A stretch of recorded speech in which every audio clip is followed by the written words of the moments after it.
Hello everyone, नमस्कार दोस्तों, जय हिंद। स्वागत है आप सभी का एक बार फिर से brain booster reasoning by Shash YouTube channel पर। अगर आप लोगों ने अभी तक इस चैनल को सब्सक्राइब नहीं किया हुआ है तो प्लीज इस चैनल को सब्सक्राइब कर लीजिए, क्योंकि यहाँ पे आपको फ्री ऑफ कॉस्ट सब कुछ मिल रहा है। तो मुझे नहीं लगता कि ऐसी कोई समस्या आनी चाहिए सब्सक्राइब करने में इस चीज को। ठीक है, तो देखते हैं आज के हम सेशन में क्या करने वाले हैं। जैसे आप लोगों को पता है, डेली 11 AM पे हम लोग क्या करते हैं, प्रैक्टिस सेट करते हैं मिसलेनियस क्वेश्चन का, जिसका नाम है स्कोर बूस्टर क्लास। क्योंकि ये जो क्वेश्चंस होते हैं वो डेफिनेटली आपका स्कोर बूस्ट कराएंगे ही कराएंगे, अपार्ट फ्रॉम पजल। पजल आपका डेली 7 PM होता है इवनिंग में, और ये अपना डेली मॉर्निंग 11 AM होता है। ठीक है, तो आइए स्टार्ट करते हैं आज के सेशन को। लेकिन स्टार्ट करने से पहले आप सभी से रिक्वेस्ट है कि सेशन को एक बार सभी लोग लाइक कर दीजिएगा, वीडियो को शेयर कर देना जो भी आपके नेटवर्क्स हो, और चैनल पर नए हो तो चैनल को प्लीज सब्सक्राइब जरूर कीजिएगा। ठीक है, और ये टेलीग्राम चैनल अगर मन करे तो ज्वाइन कर लेना, यहां से आपको सारी पीडीएफ, क्लास के इंपॉर्टेंट अपडेट्स, नोटिफिकेशंस वगैरह सब मिल जाएगा। चलो, क्या करने वाले हैं डेली की तरह, जैसे मैंने आपको प्रॉमिस किया था कि हम लोग डेली 5 सिलोजिज्म की प्रैक्टिस करेंगे, इनइक्वालिटी करेंगे, ब्लड रिलेशन करेंगे, डायरेक्शन डिस्टेंस करेंगे, चाइनीज कोडिंग और ऑर्डर रैंकिंग। तो हमने ऑलमोस्ट सब चीज इंक्लूड कर दी है जो भी आपका मिसलेनियस में आता है। ठीक है, चलो पहले क्वेश्चन के साथ स्टार्ट करते हैं। मैं भी चाहूंगा कि आप लोग मेरे साथ साथ सॉल्व करो, 20 से 30 सेकंड के अंदर बना लो इस क्वेश्चन को। केवल कुछ ही नोटी क्या है, बोरिंग है। केवल कुछ ही नोटी बोरिंग, बोरिंग नहीं बोरिंग। एवरी बोरिंग, एवरी का मतलब होता है ऑल, है ना। तो सभी बोरिंग क्या हो गए, play. At least some play are solo, कुछ प्ले सोलो हो गए। और no solo is a person, कोई भी सोलो पर्सन नहीं है। तो ये पर्सन है और ये क्या है, प्ले है। All play can never be person, बोल रहा है सभी प्ले कभी पर्सन नहीं हो पाएंगे। देखो, सभी प्ले कभी पर्सन नहीं हो पाएंगे, सही है या गलत है? ये बिल्कुल सही है, क्योंकि सभी पर्सन अगर सॉरी सभी प्ले अगर पर्सन में आए तो प्ले के साथ ये एस वाला हिस्सा भी आएगा जो कि अलाउड नहीं है, पर्सन के साथ रेस्ट्रिक्टेड है। तो इसलिए सभी प्ले पर्सन नहीं हो सकते। All play can never be person, true हो जाएगी ये बात क्या हो जाएगी, ट्रू हो जाएगी। वो सही कह रहा है कि सभी प्ले कभी पर्सन नहीं हो सकते। All boring being person is a possibility, क्या ये सारे बोरिंग पर्सन में आ सकते हैं? देखो, सारे बोरिंग अगर पर्सन में आए तो सारे बोरिंग, ये जैसे ये बोरिंग आ गई, ये वाला छोटा वाला सर्कल बोरिंग का कर दिया।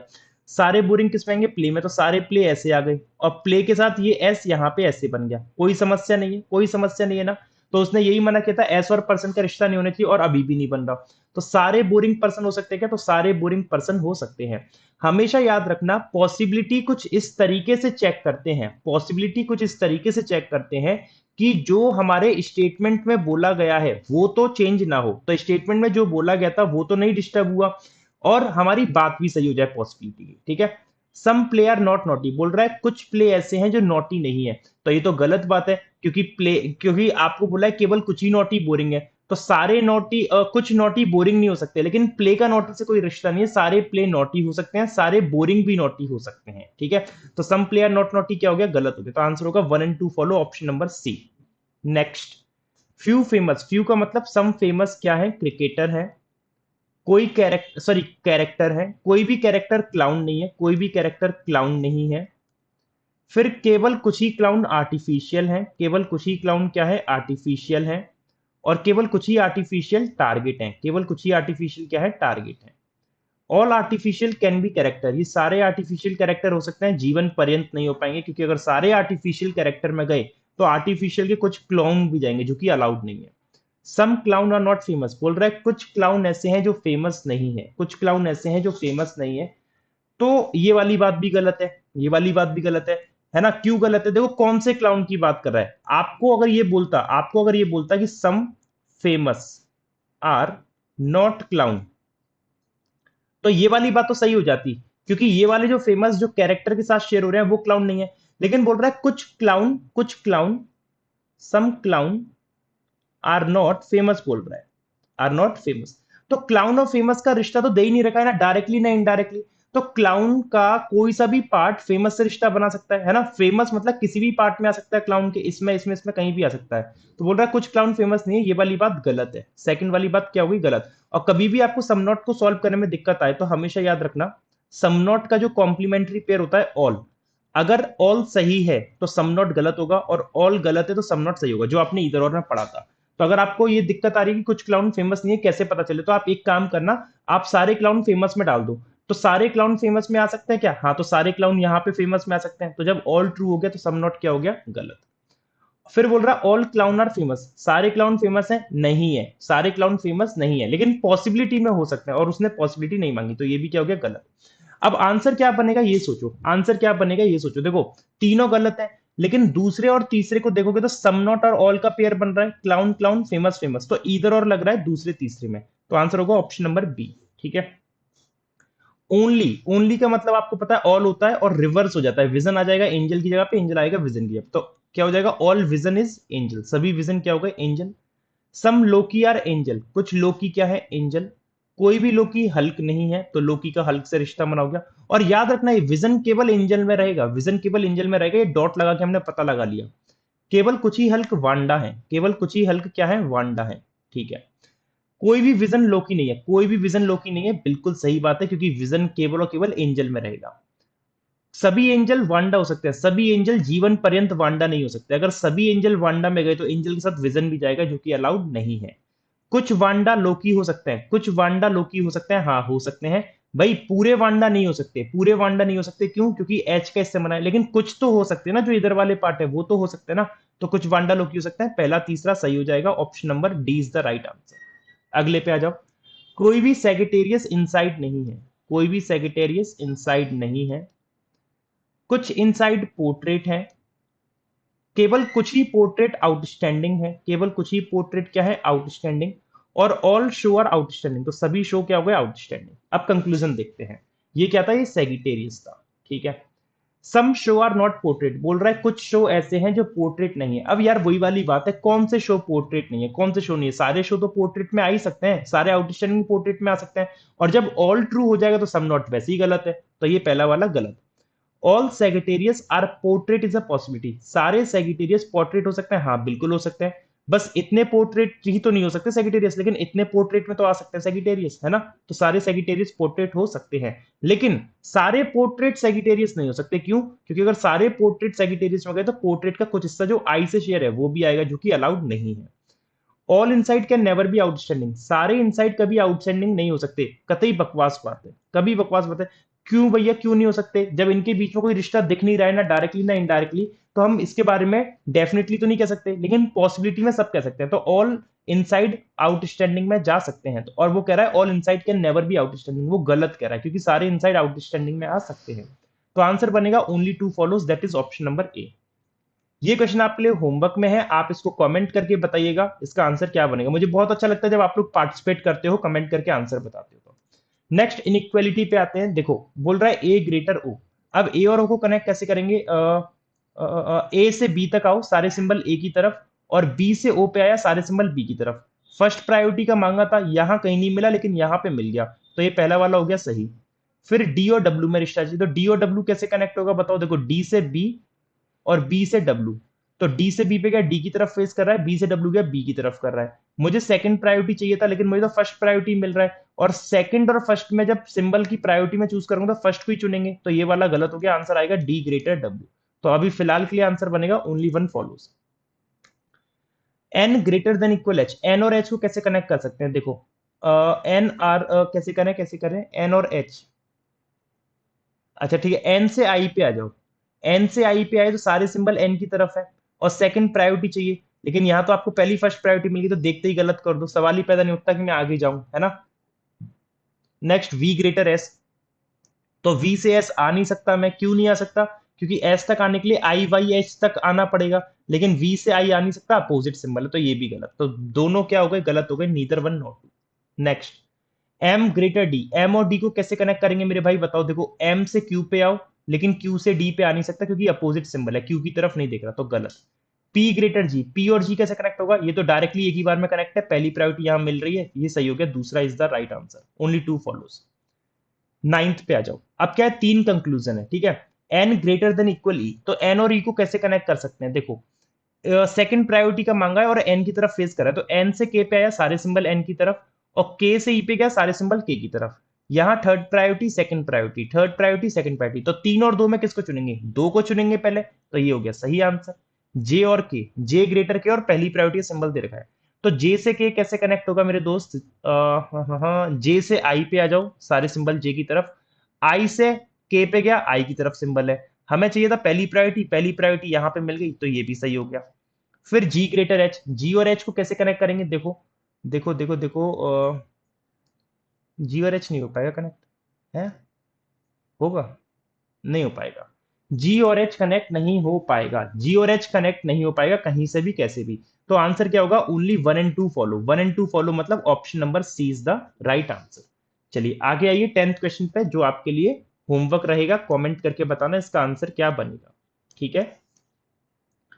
फिर हम लोग आते हैं एज यूजुअल की तरह ब्लड रिलेशन के क्वेश्चन पे, देखते हैं इसका सही आंसर और लॉजिक क्या बनेगा। 7 मेंबर्स हैं इस परिवार में, GHI KL MN, और 4 जनरेशन है, देखो 4 जनरेशन है, याद रहे। There may be a single parent in the family, परिवार में सिंगल पेरेंट हो सकता है, कोई जरूरी नहीं है कि डबल मैरिड ही हो, है ना, सिंगल पेरेंट भी हो सकता है। अब उसने बोला H is the only son of I, H is the only son of I, H एकमात्र बेटा है आई का, एच एकमात्र बेटा हो गया।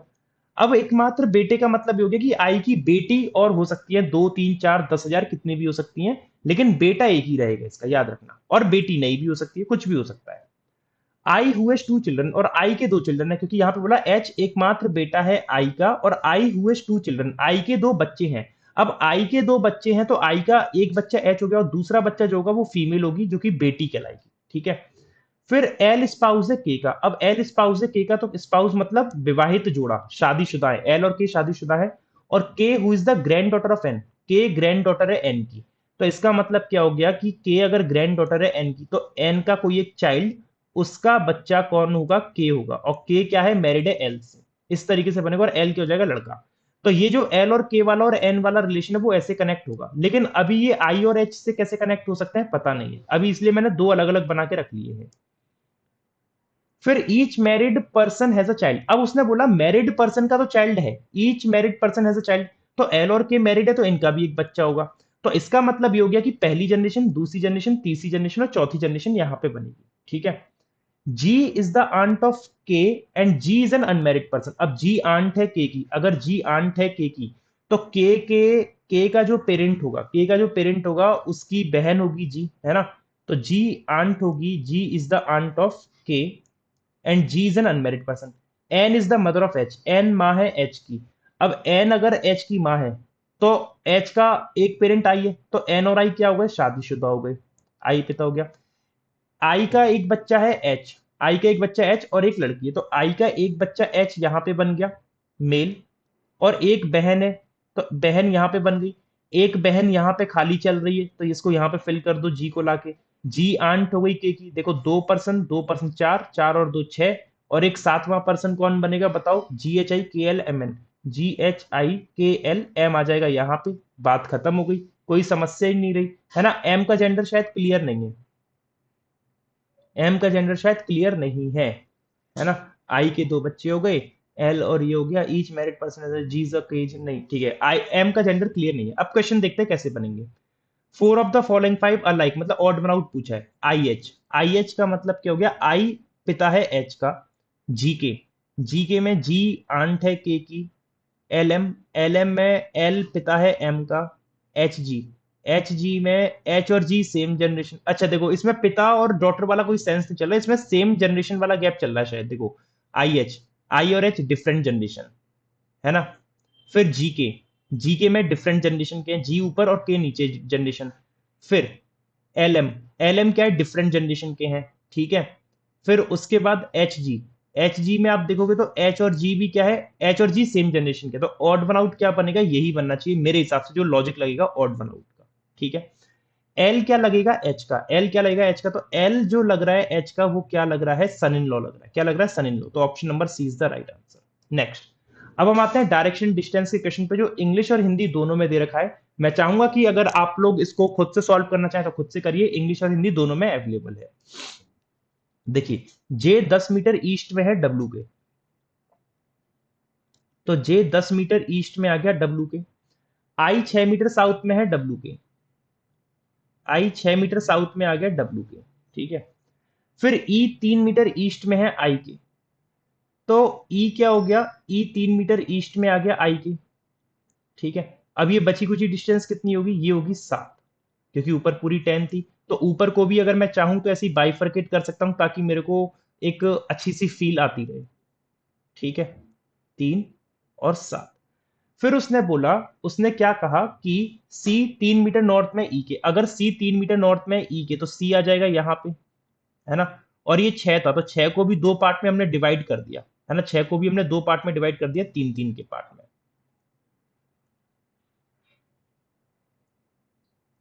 3 3, और ये भी क्या हो गया 3, सी 3 मीटर नॉर्थ में हो गया ई के।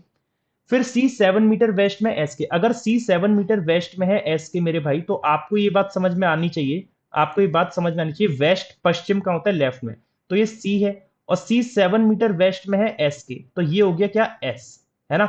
ये वाली 7, तो ये वाली भी कितनी हो गई 7, तो सी 7 मीटर वेस्ट में हो गया एस के 8 मीटर साउथ में एस के, अगर के 8 मीटर साउथ में एस के, तो इसका मतलब के नीचे आएगा, और ये हो गई दूरी 3, और ये हो गई दूरी 5, और ये हो गया के 8 मीटर साउथ में आ गया एस के, और के 10 मीटर वेस्ट में एन के, तो के 10 मीटर वेस्ट में हो गया एन के, कुछ इस तरीके से ये अपना अरेंजमेंट बन गया पूरा। क्वेश्चन देखो, एन कितनी दूरी पे है एस से, एन कितनी दूरी पे है एस से, तो एन और एस की दूरी अगर मैं देखूंगा तो मेरे को पाइथागोरस अप्लाई करनी पड़ जाएगी, क्योंकि एस ये गया और एन ये गया, ठीक है। तो बेस कितना है 10, 10 का स्क्वायर प्लस परपेंडिकुलर कितना है 3 और 5 8, 8 का स्क्वायर, तो 100 प्लस 64 मेक्स 164 रूट। अब उसने 164 तो रूट दिया नहीं है, तो इसका मतलब कहीं ना कहीं पे सॉल्व करा रहा है, तो सॉल्व अगर मैं करूंगा 164 को, तो मैं कैसे कैसे 282 और 2 से 4 और 41, तो ठीक है 2√41 बनेगा, 2√41 अपना बन जाएगा, ऑप्शन नंबर 20 है। फिर डिस्टेंस बिटवीन जे एंड के, जे और के बीच की दूरी, जे अपना ये गया और के अपना ये गया, तो इस ये तो डायरेक्टली कनेक्ट हो रहे हैं, कोई पाइथागोरस लगेगी नहीं, तो ये पूरी कितनी है 6, तो ये भी कितनी हुई 6, और ये कितनी 5 11, तो 11 इसका आंसर हो जाएगा ऑप्शन नंबर बी। चलिए अगले पे आते हैं, अगला है अपना ऑर्डर एंड रैंकिंग का क्वेश्चन, है ना, ये इंग्लिश में भी दे रखा है और हिंदी में भी दे रखा है। चलो, 7 टीम्स के L M N O P Q won different number of matches, अलग अलग नंबर ऑफ मैचेस जीती हैं, तो 7 टीम है, 1 2 3 4 5 6 और 7, है ना। तो हमेशा डिक्रीजिंग ऑर्डर में लगाए करो, हमेशा डिक्रीजिंग ऑर्डर में लगाए करो। और अब देखो कैसे बनेगा, अब देखो कैसे बनेगा, अभी बनाते हैं। उसने बोला P won more than N, है ना, P won more than N, P ने एन से ज्यादा मैचेस जीते, बट लेस देन के, लेकिन पी किससे कम जीत रहा है के से, तो के पी एन बनेगा। O won less than P, O P से कम जीत रहा है, लेकिन ओ का एन से कंपैरिजन नहीं पता है, तो ओ पी से कम जीत रहा है, ओ पी से कम, लेकिन ओ और एन में कंपैरिजन नहीं है। फिर L won less than M, L जो है एम से कम जीतता है, एल जो है एम से कम जीतता है, और एम जो कि ज्यादा जीत रहा है ओ से, M who won less than O, नहीं sorry, M who won less than O, और एम किससे कम जीत रहा है ओ से, तो अगर ओ से कम एम है तो ओ के बाद एम, और एम के बाद एल है तो एम के बाद एल, तो ये वाला पॉइंट मैंने यहां पे कनेक्ट कर दिया, ठीक है, ठीक है।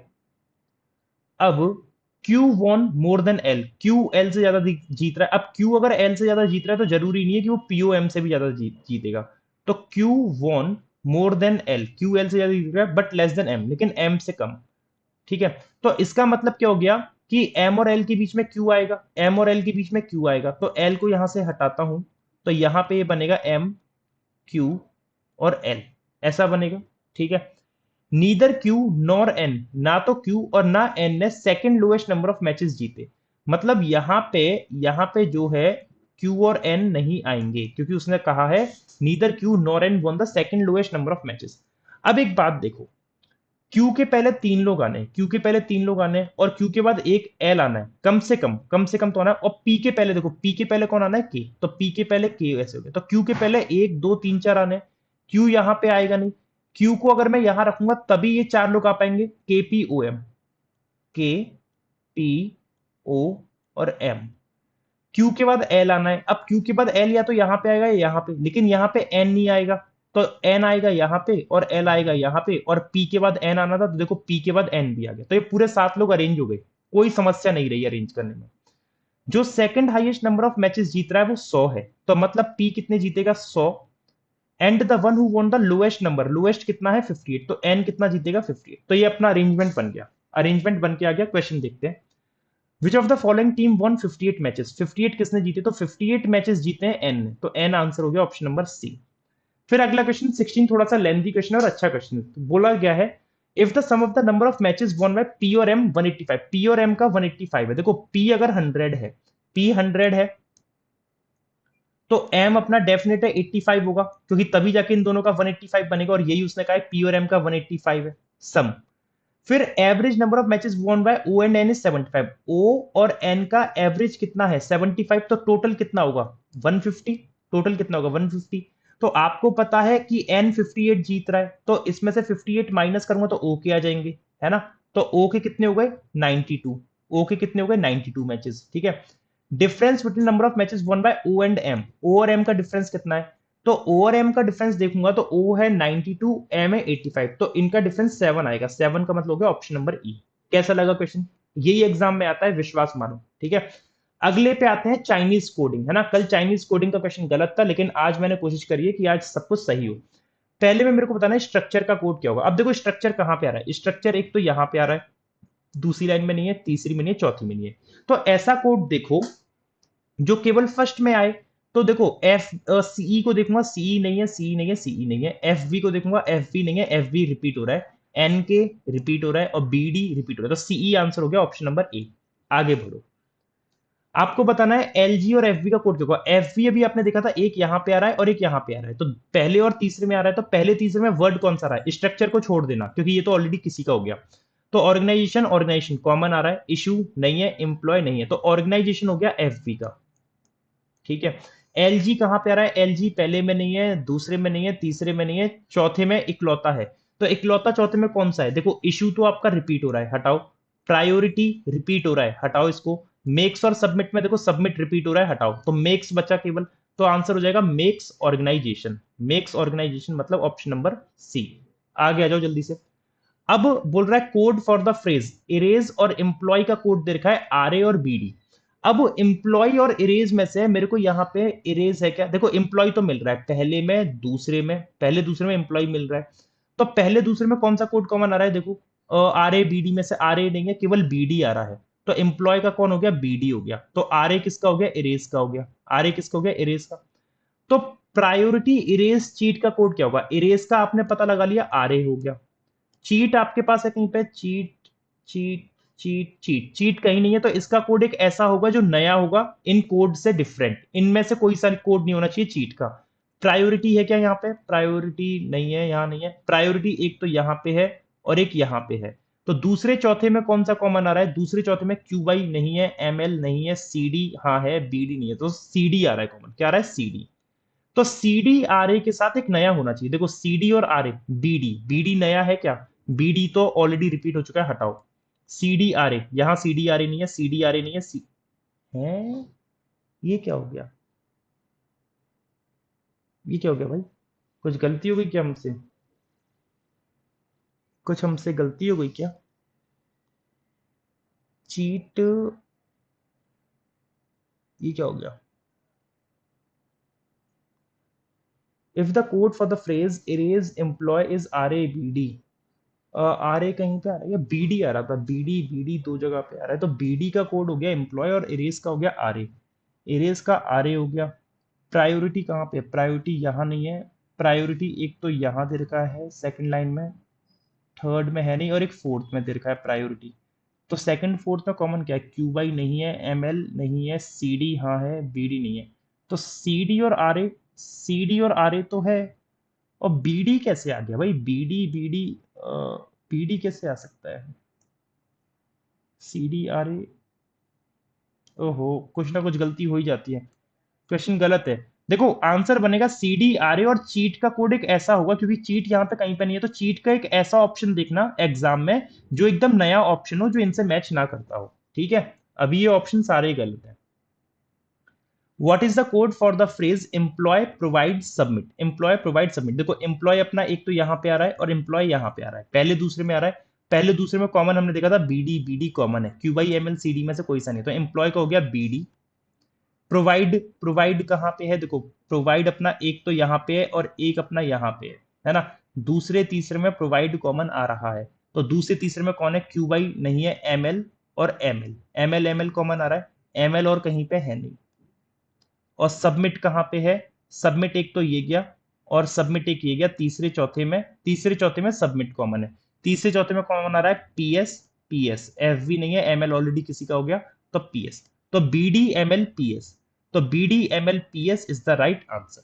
ठीक है, चल, अरे वाह, आज कुछ होमवर्क ही नहीं बचा, नहीं होमवर्क बचा है ना, सिलॉग्स और इनइक्वालिटी का बचा है। तो सेशन अच्छा लगा हो तो प्लीज लाइक करना, शेयर करना, और चैनल पे नहीं तो सब्सक्राइब कर लेना। और अगर आपकी कोई क्वेरीज हो, कोई डाउट हो, या कोई फीडबैक हो, या कोई सजेशन हो, तो feel free to write. Right, thank you everyone, will see you in the puzzle class at 7 PM। Thank you everyone.